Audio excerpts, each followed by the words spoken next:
You are listening to the Beyond Canon podcast.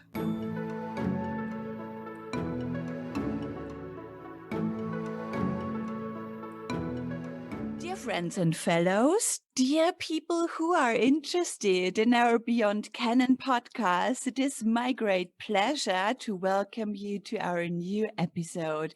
My name is Charlotte von Schelling and I am the editorial assistant at the Center for Advanced Studies Beyond Canon at the Universität Regensburg.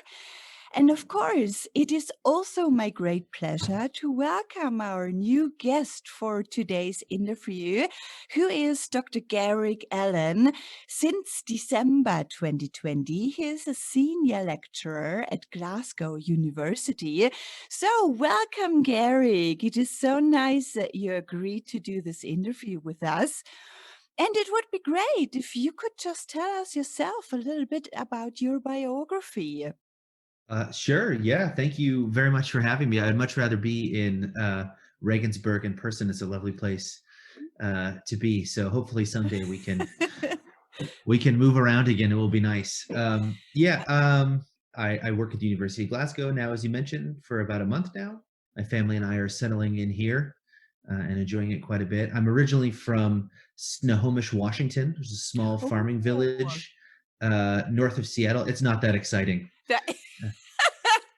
It is the antique capital of the Northwest, so lots of antique shops. Mm-hmm. I didn't know. Well, that's interesting, actually. Yes. Yeah, I think that's also something many of us are interested in. There you go. Not antiques by American standards. So anything before 1950 qualifies as an antique there. So that's still fairly new here. So yeah. So anyway, so I'm from this small little farming town. I moved to Scotland in 2011 to do postgraduate work after doing my undergraduate in the States. I went to the University of St. Andrews, worked with an excellent supervisor, Bill Tuman, on the Book of Revelation and early Jewish textual culture.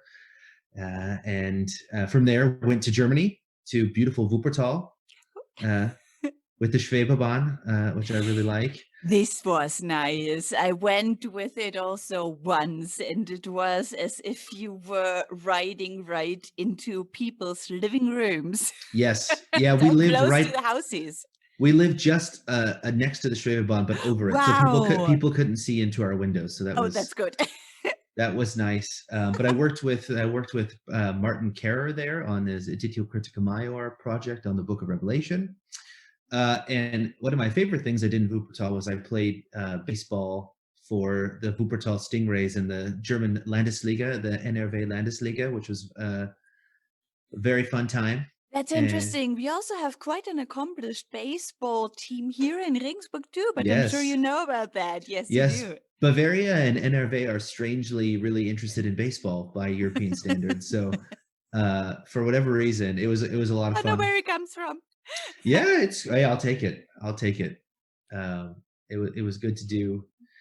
And from there, I went to Dublin and Dublin City University. And now I'm here in Glasgow, hopefully not having to move around anymore for a long time. Yes. That's my plan. Yeah.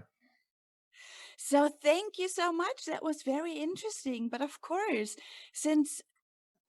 as our name of the Center of Advanced Studies already tells you, Beyond Canon, we are extremely interested in how you came to deal with the topic of Apocrypha, actually. Yeah, it's a good question. I mean, like most people, it started through my own interest in biblical studies proper. And you start to look into these texts and realize that these are only some of the many, many literary traditions from these same periods, and to understand them, you have to look around. So it started for me with the Dead Sea Scrolls, some of the sectarian and non-biblical material there, and then as you're doing research on the reception of these texts, you see them popping up in different places in different contexts, and so it just kind of organically grew out of my interest in the Book of Revelation in particular, apocalyptic literature more generally, and there's a lot of apocryphal, quote unquote, apocalyptic traditions in early Judaism and Christianity. So this is what brought me to this area. Great. Okay. So what would you say is actually your specific research interest?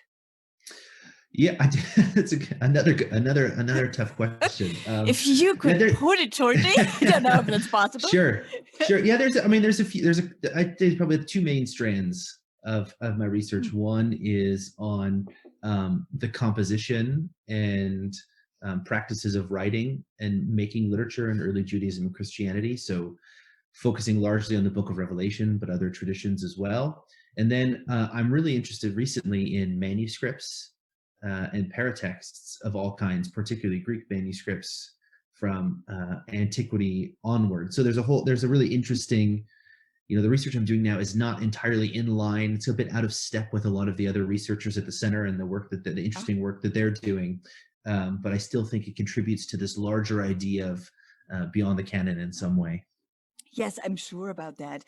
And of course, what's also very interesting to us is because we got, luckily, a copy of it right here at the center, is because you recently published a book called Manuscripts of the Book of Revelation with Oxford University Press, right? Mm-hmm. So it would be great if you could tell us a little bit more about the book and what it has to do with the idea of Beyond Canon.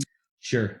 So it started when I was working in Wuppertal, just transcribing manuscripts every day for this project, and just I didn't realize what a rare opportunity it was to have a couple years to sit and do almost nothing but read primary sources. Yes. And so you're seeing things in the manuscripts that you don't know what they are, you don't know where they came from, why they're there, what they mean. And so I was interested to explore some of these other features beyond the text. So the commentary traditions and the apparatus that goes along with that, the paratexts, the different forms of the title, and all these features. So the book takes a really deep dive into Revelation's Greek manuscripts and everything we can possibly learn from them in addition to text criticism. Mm-hmm. So there's a chapter on the Andrew of Caesarea commentary tradition and all the features that go along with that, the 72 different chapters. There's one on the Book of Revelation's titles. It has 53 different Greek titles in its 300 manuscripts that show interesting, a whole range of interesting things. Wow, that's and so, I mean, the part of this book that ties in with Beyond Canon most concretely is a chapter on the sociology of the Book of Revelation. And so, unlike many of the other New Testament works, the Book of Revelation is bound more often alone or with non-canonical literature than it is with other parts of the New Testament. So it has this interesting stream of transmission where it's literally designed to be in a book, in a codex with apocryphal works like the Pseudo-Dionysian corpus, like a whole range of early Christian patristic literature and anonymous texts. And so it shows that this boundary between canon and non-canonical is really fuzzy in a lot of ways on the manuscript page itself, where there are things that are not part of the biblical text but are central to understanding that text. Mm-hmm.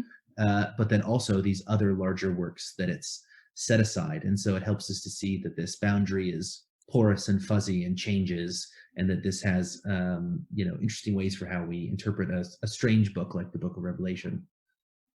That was a lot. Thank you sorry, so much. a bit of a fire hose. I apologize. Oh my God, not at all, but it's so interesting. And it also told us, so much about what sorts of things we can learn from manuscripts. And also, maybe you could add a little bit more of your personal opinion. Why should we spend more time thinking about manuscripts when we have editions and translations? Yeah, absolutely. Great question. I use editions and translations every day. So these are tools we have to use, and they're valuable and good, and there's nothing wrong with them. But because of their very nature, they only represent a small fraction of what exists in the sources that they represent. Yeah. That's the whole idea of having an edition, is you don't have to sit through all the manuscripts. But for some questions, you want to do that. You want to look at the intricacies of different books, their afterlives, how they're made, these sorts of questions. So, I mean, on a practical level, manuscripts are important because they're the very most primary sources of the discipline. Mm-hmm. And for manuscripts of some apocryphal texts, sometimes there's only one copy. So if you're gonna work on some of these early Christian apocrypha that have one manuscript, you might as well just work with the manuscript instead of an edition at that point. But not only that, I mean, manuscripts are really untapped sort of reservoirs of reception history, because we rarely have, or never have autographs of any of these things. We only have secondary, tertiary, many items down the line transmitted texts. And so we get to see how people handled them, how real people in communities read them, how real people in communities interpreted these traditions and framed them. And I think that's a valuable thing to explore. Unbelievably invaluable treasures, right? You could say. But let's maybe move a little bit along, because you told us that you're working on a larger project funded by the European Research Council on the titles of the New Testament. But maybe for me and also some other people, the question might arise, don't we already know what those are? And also, what's the idea behind the project, and what do you personally also hope to learn? Yeah. Yeah. No, that's right. I mean, when I first tell people about this project, they're like, why are we doing this? What is the point? What is the point Yes, of this thing? exactly. And it's true, the Gospel of Matthew is never called the Gospel of Gunther or something Yeah. like this. Like that doesn't happen. But, as I mentioned with the book of Revelation as one example, the titles do have textual changes over time. The titles do have changes in aesthetics, their positioning on the page, a whole range of other features that are relevant for understanding how these works were transmitted. So our goal in the project is not to prove that the New Testament works should have other names or something like this, but what we want to do is, since most of the manuscript images are now available and digitized, is to digitally edit every form of every title in every Greek New Testament manuscript, non-lectionary ones, and use that information, not just their textual, but their aesthetic and their positioning information, to give us some new angles on older disciplinary questions, like scribes and people who made the manuscripts, like paratextual traditions and their development, like traditions of textual segmentation and reception, and a whole range of other critical questions. So again, it's an excuse to sit and read manuscripts for 5 years, which is always nice to have. Of course. But we're really trying to bring new information to bear on some of these questions that are still lingering about the New Testament, its canonization, its transmission, and the people responsible for reading and making these manuscripts in the first place. Yeah, great. So maybe you could just put into a couple of sentences what you would say. What are paratexts, and how do they shape our ideas of canon and what lies beyond? Yeah. I mean, paratexts are central to all of these things we've been talking about thus far, to the book and to the project. It's really one of my main focuses at the moment. And paratexts are important because they're the parts of literature, all literature in different forms, whether it's manuscripts, books, digital texts, that function as a sort of threshold between the text and the reader. They help the reader orient themselves to the text. They tell the reader in implicit ways what they should do with that text and how they should go about it. So titles are everything, or paratexts are everything from titles to prefaces to, if you pick up a modern book, a blurb, publisher information, all these sorts of things. Yeah, so they differ in biblical manuscripts. They're marginal notes and catenae and chapter numbers and headings, and maybe changes in ink color and things like this can qualify along these lines. There's some material features maybe, but these are important because they help us to understand early Christian and Jewish literature and their transmission. But they help us to tie into our own modern book cultures, where paratexts are everywhere. Page numbers, footnotes, the whole thing, running titles, anything you can think of that's part of a book beyond the text itself. And when it comes to thinking about digital humanities or digital text, whether it's the New Testament or early apocryphal literature or whatever, we're really only beginning to imagine what sort of the paratextuality of our digital texts will look like. So thinking about how this works in ancient times helps us to think about the possibilities for representing some of these traditions today. That was a really interesting answer, of course, that I think we didn't have at all yet within all our interviews. So exciting. And of course, we have to keep a little side eye on the clock. And that's why I would actually suggest, if you don't mind, that we Sure. close our interview with one last Sure. question. And that is, what advice would you give to students looking to do research in biblical studies or early Christianity and Judaism? Oh man. Not easy. Yeah, To say. no. Ah, I mean, I finished my PhD 5 years ago now. yeah. And you get to the end of your PhD and you think, oh, the hard part's over. But that's it's really not the case. Not. No, That gives me I know. a little bit.